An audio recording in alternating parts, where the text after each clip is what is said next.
God is good all the time. Amen. Ang Panginoon mga kapatid, mabuti talaga siya sa lahat ng panahon. Sino ba dito ang nakapil o nakaranas sa kabutihan ng Panginoon sa kanyang buhay?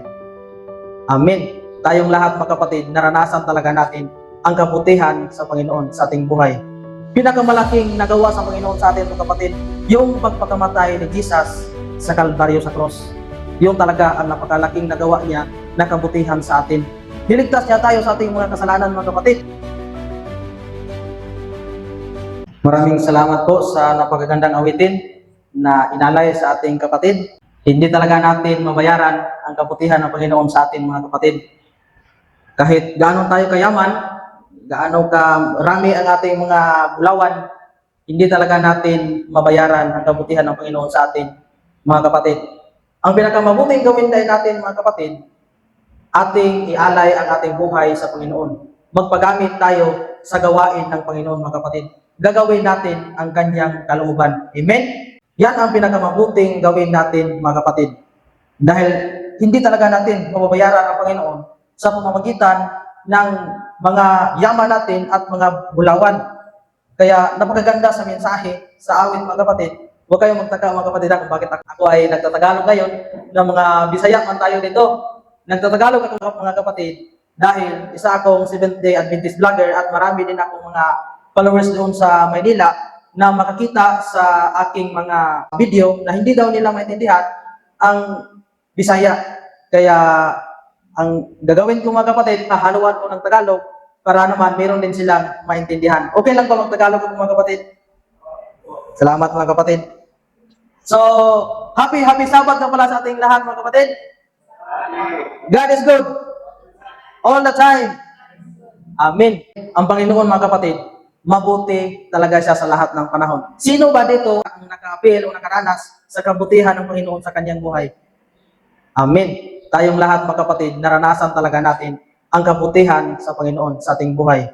Pinakamalaking nagawa sa Panginoon sa atin mga kapatid, yung pagpakamatay ni Jesus sa Kalbaryo sa cross. Yung talaga ang napakalaking nagawa niya na kabutihan sa atin. Niligtas niya tayo sa ating mga kasalanan mga kapatid. Pero totoo ba mga kapatid na sa pagligtas si Jesus sa atin doon sa Kalbaryo sa cross, marami kasi akong narinig mga kapatid na aral na sa pagligtas daw ni Jesus sa atin sa cross, ligtas na daw tayo sa lahat ng panahon. Hindi na daw mawawala ang ating kaligtasan. So, totoo ba yan mga kapatid? Ang sagot mga kapatid, hindi yan totoo. Dahil kung totoo po yan mga kapatid, bakit tayo ay nagsisimba pa dito? Na ligtas naman kaya tayo sa lahat ng panahon? Hindi yan totoo mga kapatid. Isa yan sa doctrine na once saved, always saved. Tinatawag yan na usas. So, ligtas ka na raw.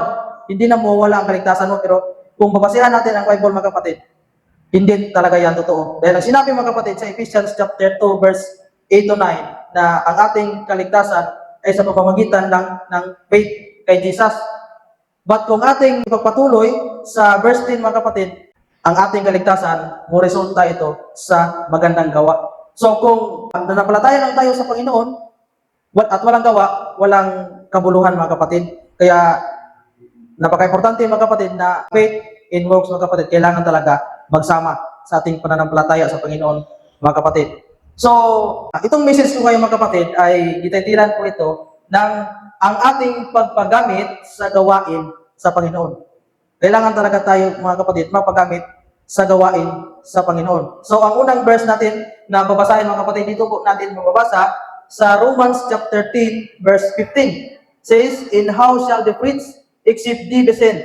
As it is written, how beautiful are the feet of them that preach the gospel of peace and bring glad tidings of God things." Mag-ampo ta mga kapatid. Aming amang makapangyarihang Diyos na nasa langit. Panginoon, maraming salamat po sa iyong kabutihan sa amin. At ngayon Panginoon, nandito po kami nagpatuloy sa pagsamba sa iyo sa iyong araw ng Sabat.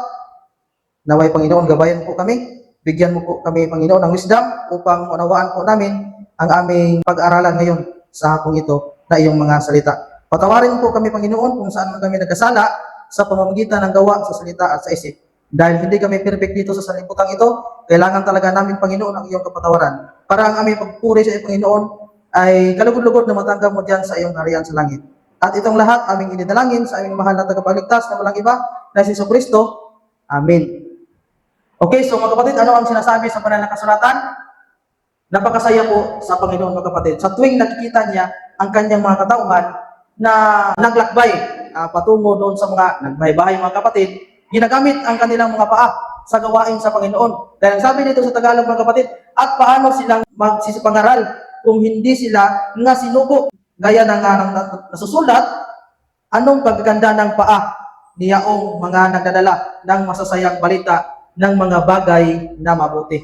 So ang ating dadalhin pala mga kapatid, sa panahon na magbahay-bahay tayo, walang iba ang magandang balita sa Panginoon. Pero marami nagsasabi mga kapatid, dahil nagtuturo tayo sa kautusan ng Panginoon, ilabi na yun sa 10 Commandments mga kapatid, itinuturo natin sa mga tao, hindi daw yan mabuting balita, dahil ang mabuting balita mga kapatid, yun lang daw nakasulat sa 4 Gospel, which is Mateo, Mark, Luke, and John. Yan lang daw ang magandang balita. So, totoo ba yan mga kapatid na hindi magandang balita, na hindi matatawag na magandang balita ang ating ipinangaral ang kautusan ng Diyos? Hindi mga kapatid, no? Hindi totoo na hindi magandang balita na tuturuan natin ang mga katauhan na tuparin ang kautusan ng Diyos. Dahil alam natin mga kapatid na ang paglabag sa kautusan ng Diyos ay isang kasalanan. 1 John chapter 3 verse 4, ang kasalanan mga kapatid ay ang pagsalangsang sa kautusan ng Diyos. Kaya ipinangaral natin mga kapatid ang kautusan ng Diyos sa mga tao sa tuwing nagbahay-bahay tayo, dahil alam natin na matutuwa ang Panginoon. Dahil itinuro natin sa mga tao ang kanyang kautusan. Hindi natin tinuruan ang mga tao na hindi natuparin ang kautusan dahil wala na yung kabuluhan. Hindi natin yan sinasabi mga kapatid. Dahil kapag sasabihin natin yan mga kapatid, para lang na hindi na natin tinutupad ang kautusan ng Diyos. Dahil ang pagsamba natin mga kapatid, nagsasabi ang ating Panginoon kung hindi natin ituturo ang kautusan ng Diyos, dyan sa Mark chapter 7 verse 7, na ang pagsamba sa tao na hindi tinuturo ang kautusan ng Diyos at ang itinuturo niya yung kautusan ng mga tao, walang kabuluhan ang iyong pagsamba. Kaya ang pagsamba natin mga kapatid, mayroong kabuluhan dahil itinuturo daw natin ang kautusan ng Diyos. No? Dahil tayo ay nakakilala sa Panginoon mga kapatid, na kung tayo ay nakikilala sa Panginoon, kailangan talaga natin ituturo ang kautusan ng Diyos mga kapatid. 1 John chapter 2 verse 4. Dahil kung hindi natin ituturo ang kautusan ng Diyos mga kapatid, tatawagin tayo sa Panginoon na sinungaling. Kaya itinuturo natin ang kautusan ng Diyos mga kapatid. Napakasaya sa Panginoon sa tuwing nakikita niya ang kanyang katauhan na tinuturuan ang mga tao sa pagsunod sa kanyang kautusan mga kapatid. Amen? So ngayon mga kapatid, dito tayo sa pangalawang verse na mabasahin natin ngayon mga kapatid, na bakit ba talaga natin ginagawa ang pag-preach sa magandang balita sa Panginoon, na pagsasabi sa katotohanan sa lahat ng mga tao. Hindi lang dito sa Pilipinas mga kapatid, dahil napakarami natin, buong sanlibutan, bakit natin ipinangaral ang magandang balita sa Panginoon sa buong sanlibutan? Ano kaya ang sinasabi sa banal na kasulatan mga kapatid? Dito sa Mateo chapter 24 verses 14. Ito ang sinasabi dito mga kapatid. In this gospel of the kingdom shall be preached in all the world, for a witness unto all nations, and then shall the end come.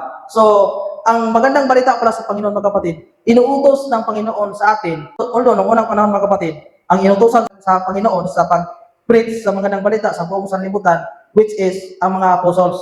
But ngayon mga kapatid, tayo ang nagpatuloy nito sa pagturo sa magandang balita sa Panginoon sa buong sanlibutan. Dahil ang mga apostol mga kapatid, wala naman sila, patay naman sila. So kung walang magpatuloy mga kapatid, hindi ma-preach ang magandang balita sa Panginoon sa buong sanlibutan. Kaya ipinagpatuloy natin mga kapatid, kasama ang tulong sa Panginoon, na ipagpatuloy natin ang pag-preach sa magandang balita sa Panginoon sa buong sanlibutan mga kapatid. So sabi dito na at ipangaral ang ebanghelyo, ito ng kaharian ng buong sanlibutan sa pagpatuo sa lahat ng mga bansa. At kung magkagayoy, darating ang wakas. So, kaya pala mga kapatid, itinuro natin ang magandang balita sa Panginoon sa buong sanlibutan, dahil isa din pala ito sa kautusan ng Panginoon na darating ang wakas kapag na-preach natin ang magandang balita sa Panginoon. Pero sa panahon natin ngayon mga kapatid, na-preach na ba talaga ang magandang balita sa Panginoon sa buong sanlibutan? Na-preach na or wala pa? Sa palagay niyo mga kapatid, na-preach na ang magandang balita sa Panginoon o wala pa sa buong sanlibutan?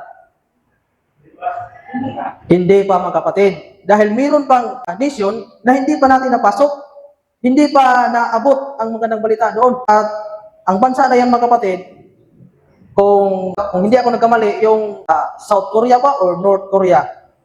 South Korea. So hindi pa yan napasukan ng mga North or South. North lagi. North Korea, hindi pa yan napasukan ng mga evangelist natin mga kapatid dahil napakahigpit sa kanilang papatayin talaga nila. Kung sino ang pumasok doon na magdala ng Biblia, papatayin talaga nila. Kaya hindi pa talaga na-preach ang magandang balita sa Panginoon sa buong mundo. Kaya hindi pa bumabalik ang Panginoon hanggang ngayon. At sa iba mga kapatid, na-preach na.